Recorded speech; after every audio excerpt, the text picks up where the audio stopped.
ఆవు పాలు మెండుకొని తాగొచ్చు, తప్పులేదు. ఒక మాట, ఈ పాలు ఎడికెళ్ళి వస్తున్నాయి, రక్త మాంసాల నుంచి రావా?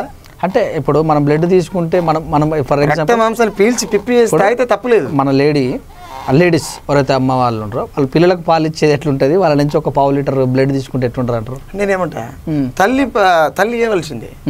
ఇంకోటి ఇక్కడ జంతువు మీరు అన్నది కరెక్ట్. ఇప్పుడు పాలు మీరు ఏమంటారు, తల్లి పాలు తీసుకునే దానికి తేడా ఉంటుందా ఉండదా? నేను అదే చెప్తా.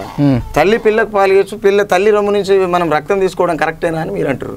అంటే రొమ్ము నుంచి అంటలేం బ్రదర్, సపరేట్గా అదే 300 మిల్లీలీటర్ల బ్లడ్ తీసుకుంటే ఎలా ఉంటుంది, అదే 300 మిల్లీలీటర్ల మిల్క్ తీసుకుంటే ఎలా ఉంటుంది? అంటే నేనేమంటున్నా అంటే ఇక్కడ ఆవుని గోమాత ఏదైతే ఉన్నదో, ఇక్కడ తల్లి ఏదైతే ఉన్నదో, గోమాత రొమ్ముకు తల్లి రొమ్ముకు మనం కంపేర్ చేసి మాట్లాడుతున్నటువంటి సందర్భం వచ్చిందంటే జంతువు మనిషి రెండు ఒకే రకంగా చూడవలసినటువంటి పరిస్థితి ఏర్పడుతుంది. కాబట్టి అంటే అమ్మ తర్వాత మనకు ఒకవేళ మదర్ కు పాలు సరిగా రాకపోతే ఆ యొక్క స్థానాన్ని మనం కల్పిస్తామని అంటారు. నేను ఒక మాట చెప్తాను, చెప్పండి. అందుకే నేను పూర్తిగా చెప్పాను. చెప్పాలి. ఒక జంతువుని ఒక మనిషిని రెండు ఈక్వల్ గా చేసి మాట్లాడుతున్నటువంటి సందర్భం మనం చూస్తున్నప్పుడు నేను ఒకటేమంటే